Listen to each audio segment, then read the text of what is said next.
The evening sun cast long shadows across the polished wooden floors of Savory Soul.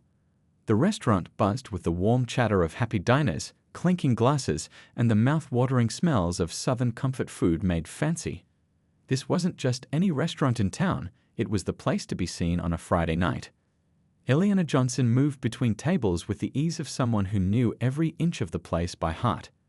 Her dark curls were pulled back in a neat bun, and her crisp white shirt and black pants matched those of the other servers. But there was something different about how she carried herself, a quiet confidence that came from knowing that every table, chair, and recipe in this place belonged to her. At 35, Eliana had built Savory Soul from nothing but dreams and her grandmother's recipes. 5 years ago, she'd taken her life savings, a small bank loan, and a whole lot of courage to transform an old brick building into what food critics now called the perfect blend of soul food heritage and modern culinary art. "How's everything tasting, Mrs. Rivera?" Eliana asked, pausing beside a table where an elderly woman was closing her eyes in delight as she tasted the honey butter cornbread. "Child, this takes me right back to Sunday dinners at my mama's house," Mrs. Rivera replied, reaching out to squeeze Eliana's hand. "Though I think your cornbread might even be better. Don't tell my mama I said that." Eliana laughed, the sound genuine and warm. These moments were why she still insisted on waiting tables at least once a week, despite her head chef's protests that the owner shouldn't be running around with water pitchers and bread baskets. "The kitchen is the heart of this restaurant, and the dining room is its soul," Eliana often said. "How can I know if the heart and soul are healthy if I don't check on them myself?" Tonight, though, she hadn't planned to be on the floor. Her best server, Toya, had called in with a sick child, and Friday nights were too busy to be short-staffed. So Eliana had tucked away her paperwork, changed her clothes, and stepped in without hesitation. As she refilled water glasses at table 7, Eliana's eyes drifted to the framed photograph on the wall nearby. Her grandmother rose in her tiny home kitchen, wooden spoon in hand, smile lines deep around her eyes. The picture was from 1976, long before Rose could have imagined her secret recipe for fried chicken with honey drizzle would one day be served on hand-painted plates to people paying $32 a plate. "Your grandmother would be so proud," Darnell, her head chef, had told her just last week when they'd received news that Savory Soul was nominated for a James Beard Award. Eliana had cried then, thinking of how Rose had taught her to cook on an old stove with burners that never heated evenly. "Miss, could we get some more napkins?" called a voice from table 12, pulling Eliana from her memories. "Coming right up," she replied, already moving toward the service station. Through the kitchen's swinging doors, she caught a glimpse of the controlled chaos she loved, Darnell calling out orders, line cooks moving in their practice dance, steam rising from pots of her grandmother's famous collard greens, simmered with turkey neck bones instead of ham hocks. "The secret is in what you leave out, not just what you put in," Rose always said. Eliana's phone buzzed in her pocket, probably her manager texting about the VIP reservation that had called earlier. Some big-shot financial guy and his associates wanted a table tonight. No reservation, but they'd make it worth the restaurant's while. Eliana had told her host to find them a spot if possible, but no special treatment. At Savory Soul, everyone waited their turn. She straightened a table's centerpiece, fresh magnolias in mason jars, simple but elegant, and took a deep breath of the familiar sense of home, success, and the legacy of a grandmother's love cooked into every dish.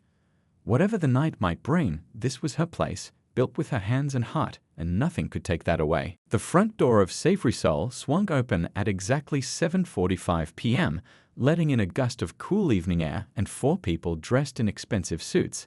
Leading the group was James Whitfield, whose polished appearance from his perfectly trimmed salt and pepper hair to his Italian leather shoes screamed money and power.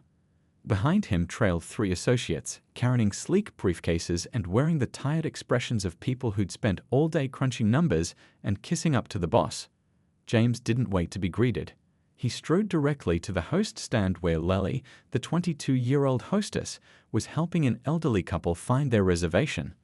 "Excuse me," he said, not as a polite interruption but as a command. The elderly couple instinctively stepped aside. "Good evening, sir," Lally said with a professional smile. "Do you have a reservation?" James straightened his designer tie. "Whitfield, Party of 4. Lily checked her tablet, her finger scrolling through the evening's bookings. I'm sorry, Mr. Whitfield, I don't see your name here. Did you call ahead?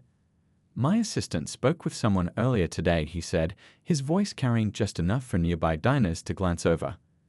I was told it wouldn't be a problem. I'm sure you can find us something suitable. The way he said it made it clear that suitable meant the best table in the house. Lily kept her smile in place despite the flush creeping up her neck. We're quite full tonight, sir. Let me see what I can do. Her fingers tapped the screen as she searched for any possible opening. The restaurant was packed. Friday nights at Savory Soul always were. One of James's associates, a woman with kind eyes, touched his arm. James, we could try somewhere else. I heard there's a new place just down the block. No, James cut her off. My client specifically mentioned this place. Apparently, the food is transformative or some such nonsense. We're already here. They can make room.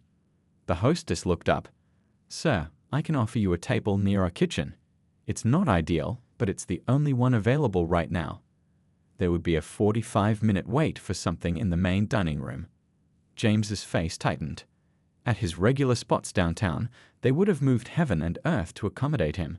Just last week, Laciel had asked another party to relocate just so he could have his preferred corner table. Who did these people think they were?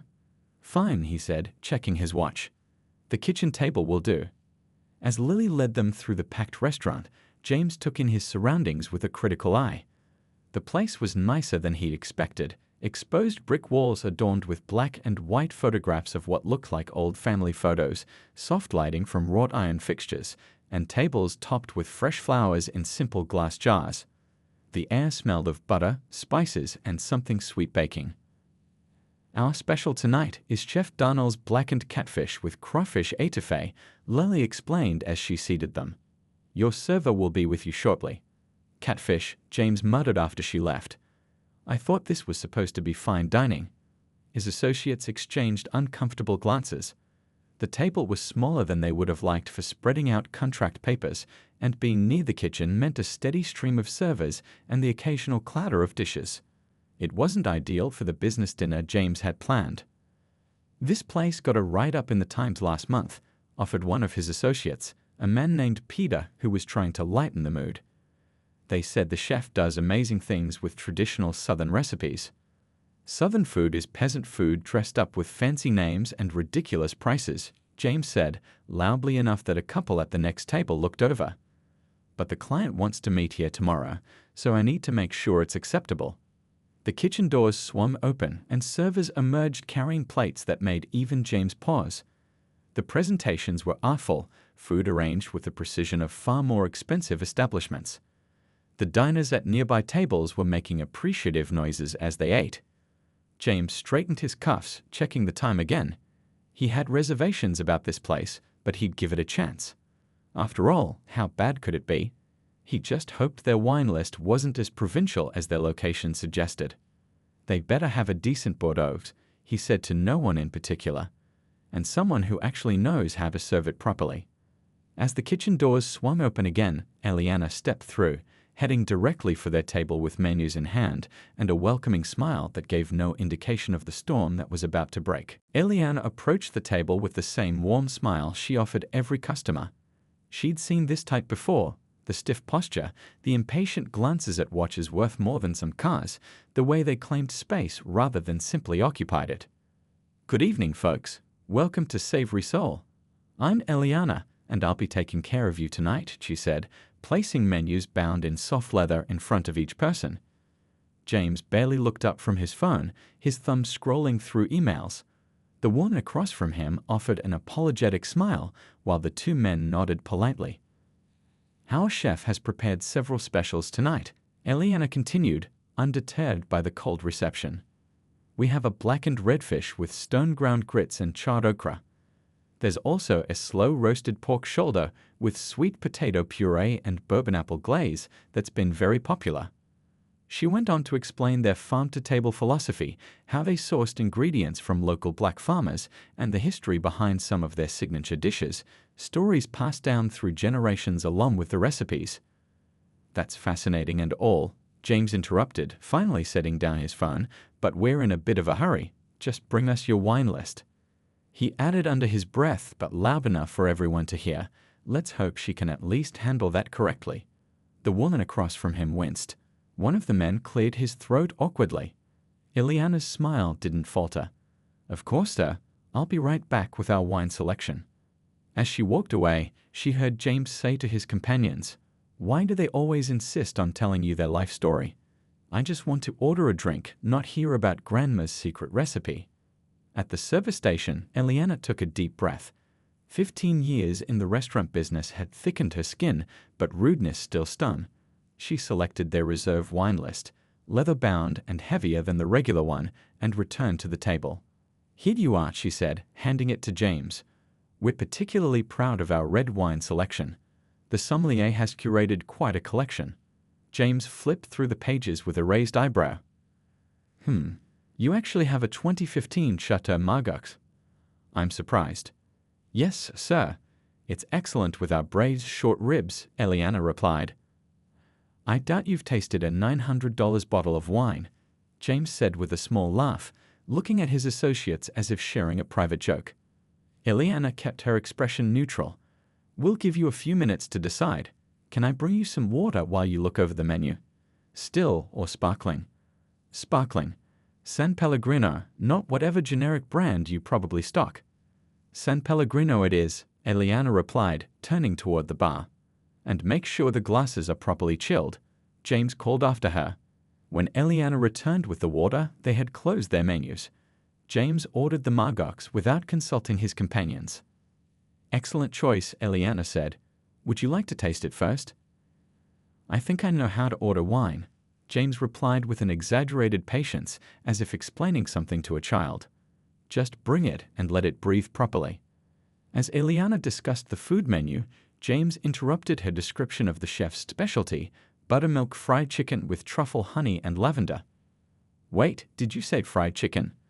I didn't come to a fine dining restaurant for fast food, sweetheart. The woman across from him looked mortified. James, I'm sure it's their signature dish for a reason. What would you recommend instead, sir?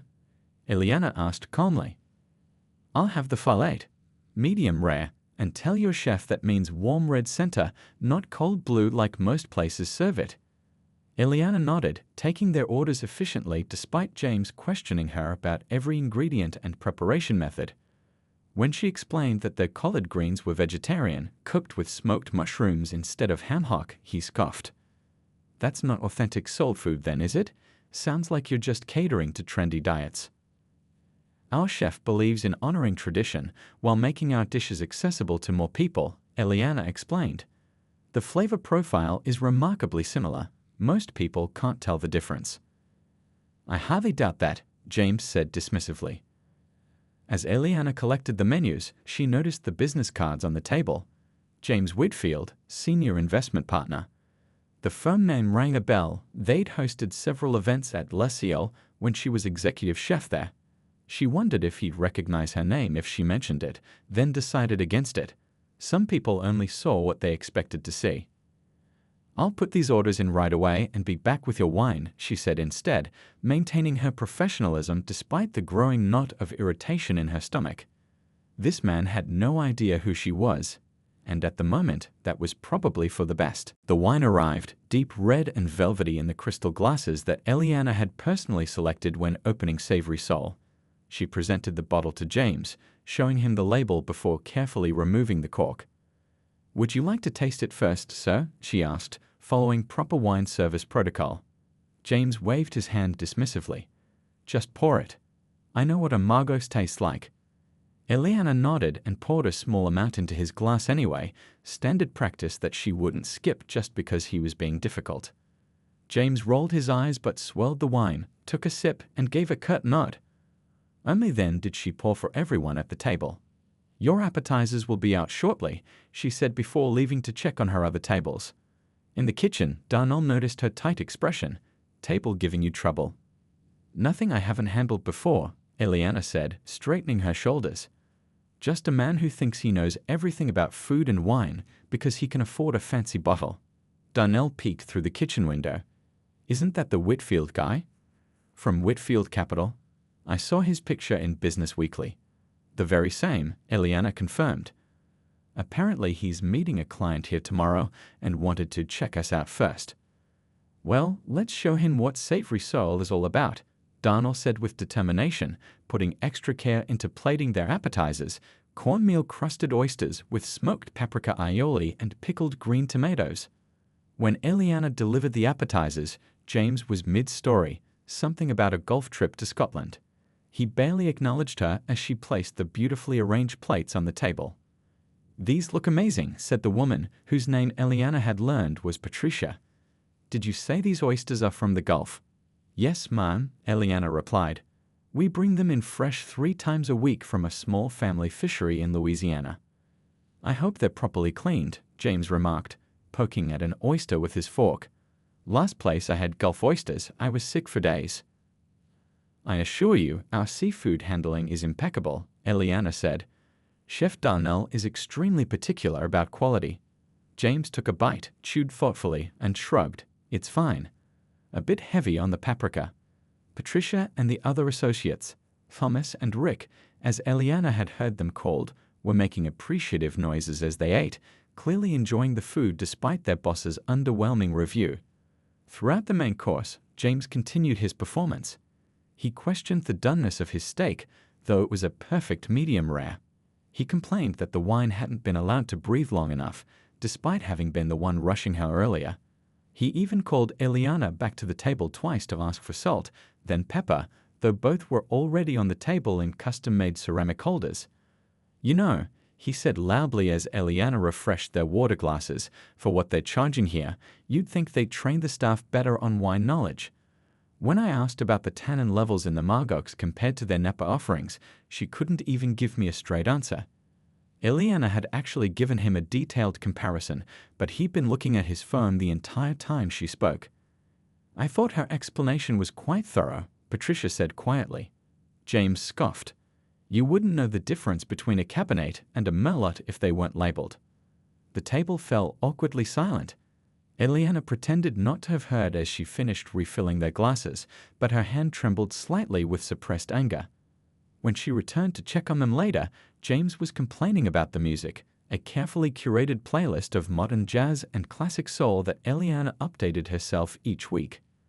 "It's too loud," he insisted, though the volume was perfectly calibrated for conversation. "And why would an upscale place play Aretha Franklin? Save that for the barbecue joints." Something in Eliana snapped, not visibly. She'd worked in hospitality too long to let her true feelings show, but inside, a decision was made. She'd been giving this man the benefit of the doubt, treating him with the same care she showed all her customers. But his disrespect had crossed a line. "Sir," she said calmly, "Aretha Franklin is an American icon whose music transcends any single setting. We play her here because her soul and passion mirror what we strive to bring to our food." James looked surprised that she'd actually responded to his complaint rather than simply apologizing. Before he could reply, Thomas jumped in. "I actually love the music here," he said quickly. "It's refreshing compared to the same classical music every other place plays." James turned his attention to his steak, cutting into it with unnecessary force. "The temperature on this steak is all wrong," he declared. "It's closer to medium than medium rare. I want to speak to the manager." Eliana took a deep breath. The moment had arrived. "Of course, sir. I'd be happy to address your concerns as the manager." "Not the floor manager," James said impatiently. "I want to speak to whoever's in charge here. The owner or head chef." A slight smile touched Eliana's lips. "I'd be happy to help with that too." James drummed his fingers impatiently on the table, the heavy gold ring on his right hand making a sharp tapping sound against the wood. "Well," he prompted, "are you going to get your manager or not?" Eliana smiled, a genuine smile this time. "As I was saying, sir, I'd be happy to address your concerns personally. You see, I'm not just your server tonight." She paused, enjoying the moment despite herself. "I'm Eliana Johnson, the owner and executive chef of Savory Soul." The table went completely silent. James's face froze mid-complaint, his mouth slightly open. Patricia's eyes widened, and she quickly set down her wine glass. Thomas choked a little on his water, while Rick stared between James and Eliana as if watching a tennis match. "You're the owner?" James finally managed, his voice suddenly an octave higher. "Yes, sir. I opened Savory Soul 5 years ago after leaving my position as executive chef at Le Ciel downtown.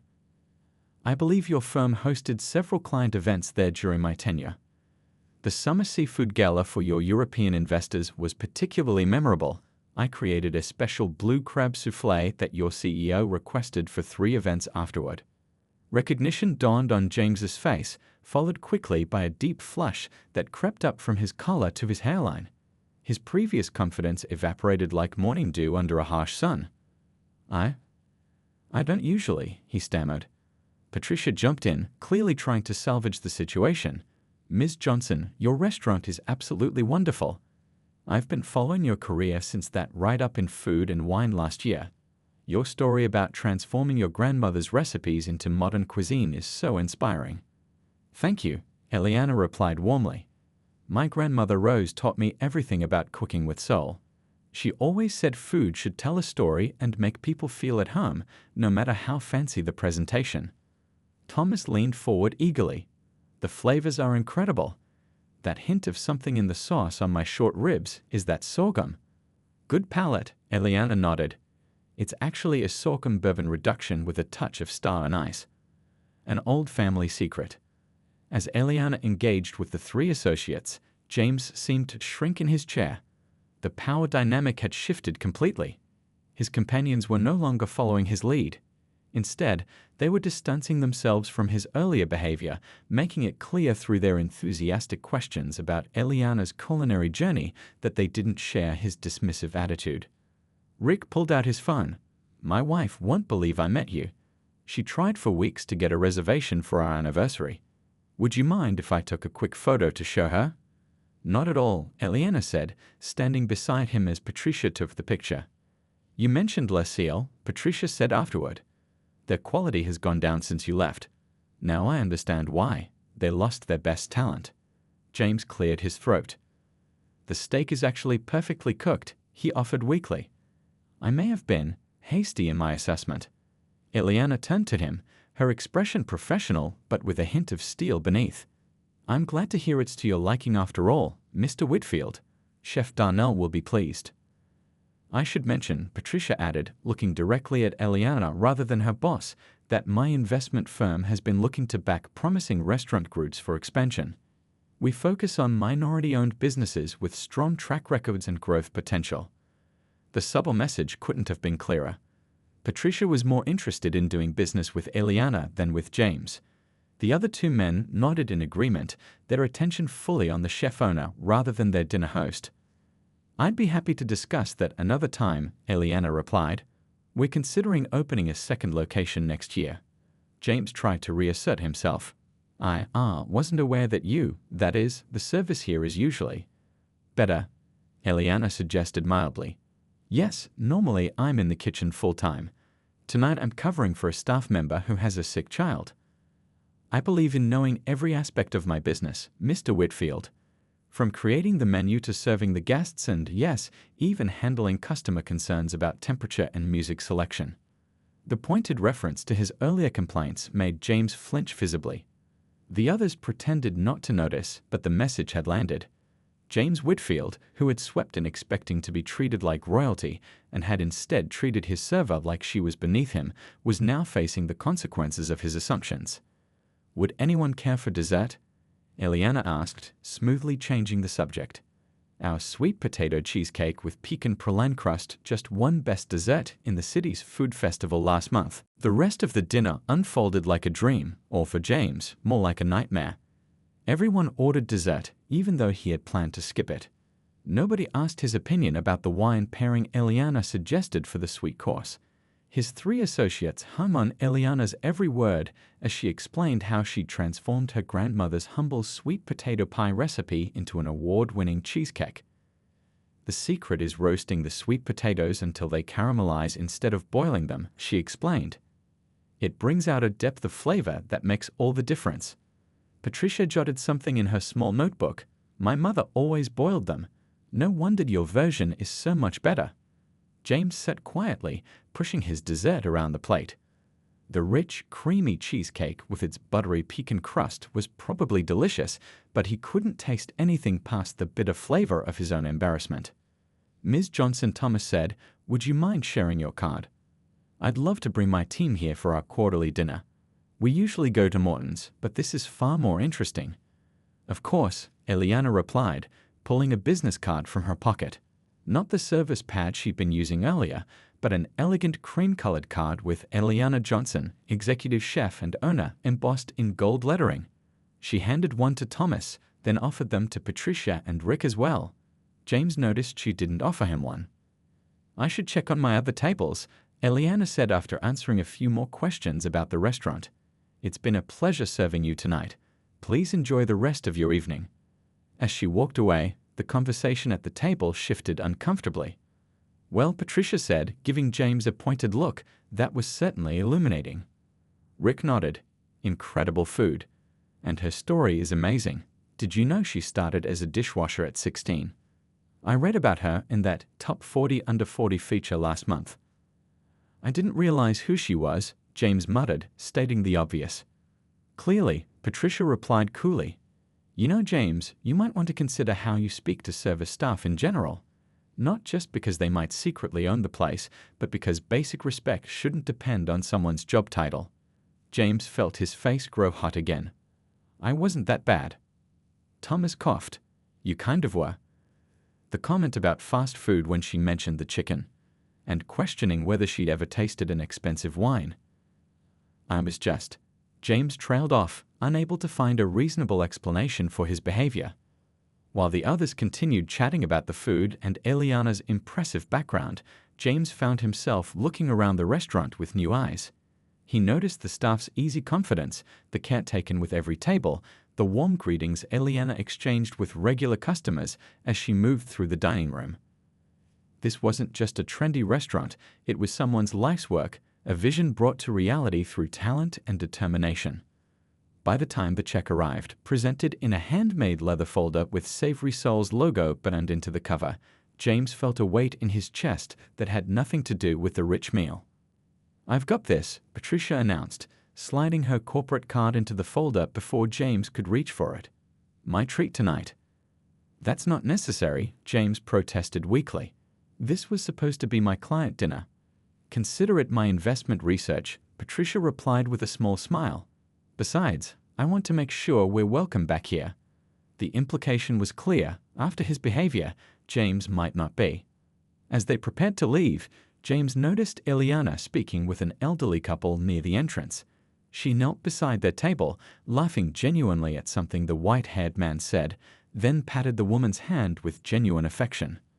There was nothing performative about it, just a restaurant owner who truly cared about her guests. The host returned Patricia's card and receipt. As they stood to leave, Rick and Thomas moved ahead toward the door, already discussing which of Eliana's dishes they'd order on their next visit. Patricia lingered, fixing James with a steady gaze. "You know," she said quietly, "we're meeting Willis tomorrow to discuss that minority business investment fund.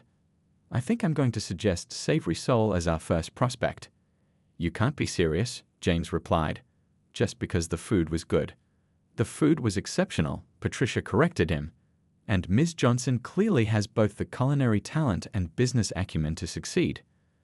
More importantly, she maintained her professionalism despite your behavior. That shows character, exactly the kind of person we want to back." For the first time that evening, James was completely speechless. As they headed toward the exit, he glanced back at Eliana, who caught his eye briefly before turning her attention to another customer. Her message couldn't have been clearer. She'd moved on, even if he hadn't. The cool night air hit James's face as they exited Savory Soul.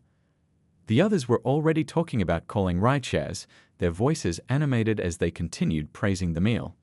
James stood apart, unusually quiet, his mind replaying every thoughtless comment he'd made throughout the evening. "You coming, James?" Thomas called, already at the curb with his phone out. "I think I left something inside," James replied. "You all go ahead. I'll see you tomorrow for the client meeting." Patricia gave him a knowing look but said nothing. Once they had departed, James took a deep breath and walked back into the restaurant. The host looked surprised to see him. "Did you forget something, sir?" "I need to speak with Miss Johnson," he said, his voice lacking its earlier authority, "if she has a moment." The host hesitated. "Let me check if she's available." James waited awkwardly near the entrance, feeling out of place in a way he rarely experienced. Through the dining room, he could see Ileana talking with her chef near the kitchen, their heads bent together over a plate of food, discussing something with intense focus. After a few minutes, Ileana approached, wiping her hands on a small towel. Her expression was neutral but not unwelcoming. "Mr. Whitfield, did you forget something at your table?" James shook his head. "No, I wanted to apologize. My behavior tonight was inexcusable." Ileana's expression softened slightly, but she didn't rush to make him feel better. "I appreciate you coming back to say that." "I made assumptions," he continued, forcing himself to maintain eye contact, though he wanted to look away. "I treated you disrespectfully based on those assumptions, and I was wrong." "Yes, you were," Ileana agreed simply. Her direct response surprised him. He was used to people accepting his apologies quickly, eager to smooth things over. She wasn't giving him that easy out. "I don't usually," he began, then stopped himself. "No, that's not true. I probably do this more than I realize. Tonight was just the first time someone showed me what it looks like from the other side." Ileana nodded, her expression thoughtful. "Most people who look like me could tell you dozens of stories like this one. The difference is, most don't own the establishment where it happens." That landed like a punch to the gut, forcing James to consider how many servers, bartenders, and other staff he treated the same way over the years. "For what it's worth," he said quietly, "the food was extraordinary. Your grandmother would be proud." A small smile touched Ileana's lips. "Thank you for that." "Your associates mentioned a community dinner program?" James asked, remembering something they'd discussed over dessert. "Yes. Once a month, we close to the public and serve dinner to residents from the local shelter and community center. The staff volunteers their time, and I cover the food costs." James nodded slowly. "I'd like to help if you allow it." "Not with money," he added quickly, seeing her expression. "With time. Maybe I could wash dishes or something." For the first time, Ileana laughed, a genuine sound that transformed her face. "You want to wash dishes at my restaurant?" "I want to see things from another perspective," he said honestly. "You showed me tonight that I have some significant blind spots." Ileana studied him for a long moment. "Our next community dinner is 3 weeks from tomorrow. We start prep at 2 p.m. If you're serious, we could use the help." She pulled out one of her business cards and wrote something on the back. "That's my cell. Text me if you're actually going to show up so I can add you to the volunteer list." James took the card carefully. "I'll be here." "We'll see," she said, not unkindly. "Good night, Mr. Whitfield." "James," he corrected. "Please call me James." "Good night, James," she amended. "Don't forget to make a reservation next time." As he walked back out into the night, James slipped the business card into his wallet. The expensive leather felt different in his hands now, as if the world had shifted slightly on its axis. Tomorrow's client meeting at Savory Soul would be uncomfortable, especially with Patricia clearly ready to forge her own relationship with Ileana. But for the first time in a long while, James found himself thinking about someone else's feelings rather than his own professional advantage. 3 weeks later, he returned to Savory Soul, not in his designer suit but in jeans and a simple button-down shirt. Ileana's surprised expression when he actually showed up was worth every minute of the 4 hours he spent scrubbing pots and serving plates to grateful community members. By the end of the night, his back ached, his hands were pruny from dishwater, and he had gained something far more valuable than a business deal: perspective.